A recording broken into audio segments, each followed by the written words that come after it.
योगी अटल अकाम मन नगन अमंगल वेश। भगवान शंकर नग्न है, वे व्यवहार में भी परमार्थ की ही दृष्टि रखते हैं। उनकी दृष्टि में अद्वितीय है। अहम ब्रह्मास्मि की दृष्टि रखते हैं। विष और अमृत दोनों को समान रूप से देखते हैं। अमृत के बदले विष पी सकते हैं, जिन्हें मान और अपमान दोनों ही समान रूप से प्रिय है। नारद जी ने जब पार्वती जी का हाथ देखा तो यही कहा था कि तुम्हारी कन्या को ऐसा पति मिलेगा जो जोगी अटल अकाव मन नगन अमंगल वेश। अस स्वामी यही कह मिली परिहस्ति असिरेख। योगी होगा, अकाम, नग्न और अमंगल वेश वाला मिलेगा। मैना जी की आंखों में आंसू आ गए, क्योंकि उसके पहले पार्वती जी का हाथ देखकर नारद जी ने कहा था कि तुम्हारी यह कन्या बड़ी सुलक्षणा है और हो ही पूज्य सकल जग माही। यही सेवत कछ दुर्लभ नाही। यही कर नाम सुमिर संसारा, तिय चढ़ियई पतिव्रत असिधारा। शैल सुलक्षण सुता तुम्हारी, तुम्हारी पुत्री तो अद्भुत है। इसके बाद उन्होंने एक विलक्षण वाक्य जोड़ दिया कि सुनहु जे अब अवगुण दुई चारी। अब दो चार अवगुण भी सुन लो। नारद ने जब सुनाया कि योगी अटल अकाम मन नगन अमंगल वेश वाला पति मिलेगा तो मैना दुखी हो गई, क्योंकि मैना को गुण प्रिय लगते हैं। अवगुण सुनने पर भय लगने लगा, दुख के कारण आंसू आ गए। और पार्वती जी ने सुना तो उनकी भी आंखों में आंसू आ गए, पर पार्वती जी की आंख के आंसू आनंद के थे, न कि दुख के। पार्वती जी को लगा कि ये सब लक्षण तो हमारे परम आराध्य भगवान शिव में ही है, इसलिए वे प्रसन्न हो गई। योगी होगा तो फिर विवाह का क्या अर्थ हुआ, मैना सोचने लगी। जिसके हृदय में प्रीति है वह तो अपना ही अर्थ लेता है।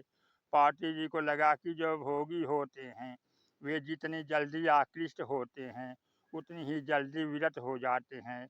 योगी तो एक रस रहता है, अपरिवर्तनशील रहता है, उसमें परिवर्तन तो होता ही नहीं। गुण जहाँ होगा वहाँ दोष होगा, यही दोष गुण मैना देख रही है, भगवान शिव को समझ नहीं पा रही है। आंसू भरकर मैना तथा हिमाचल ने नारद जी से कहा, महाराज इसका कोई उपाय तो बताइए। जोशी कोई अशुभ फल बता देते हैं तो निराकरण भी पूछा जाता है। नारद जी ने जो सूत्र दिया उस पर गहराई से विचार करें। नारद जी ने कहा कि जो जो वर के दोष हैं वे सारे के सारे मुझे शंकर जी में दिखाई दे रहे हैं। जे जे वर के दोष बखाने ते सब शिव को मैं अनुमाने। महाराज समस्या का समाधान कैसे होगा? तब नारद जी ने कहा कि साधारण अर्थ में मत लीजिए। जब विवाह शंकर सन होई, 200 गुण सम कह सब कोई। अगर शिव से इस कन्या का विवाह हो जाएगा तो दोष भी गुण में बदल जाएंगे।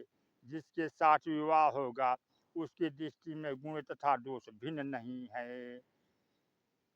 शिव आभूषण धारण करते हैं, सर्प का आभूषण स्वर्ण और मणि का धारण किया जाता है, जबकि शंकर जी सर्प को धारण करते हैं। भगवान शंकर की यही विलक्षणता है। यदि उनके मस्तक पर चंद्रमा के रूप में अमृत है तो उनके कंठ में गरल है। शिव की वंदना की जाती है तो कहा जाता है कराल महाकाल बड़े कराल हैं, महाकाल हैं। और अगला शब्द स्तुति में जोड़ते हुए कहा जाता है करालम महाकाल कालम कृपालम, कृपालु भी हैं।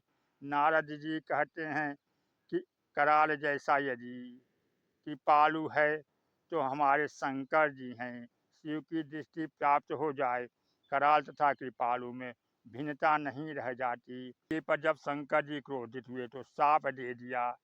देखकर लगा कि बड़े क्रोधी स्वभाव के हैं, पर आगे चलकर जब गुरु जी ने निवेदन किया तो शंकर ने कहा कि शाप तो मैं वापस नहीं लूँगा, पर तुमसे प्रार्थना की है तो कुछ परिवर्तन कर दूंगा।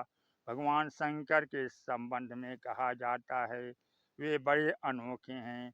कोई भक्त भगवान शिव की देहली पर जाकर नीचे सिर रखकर प्रणाम करता था।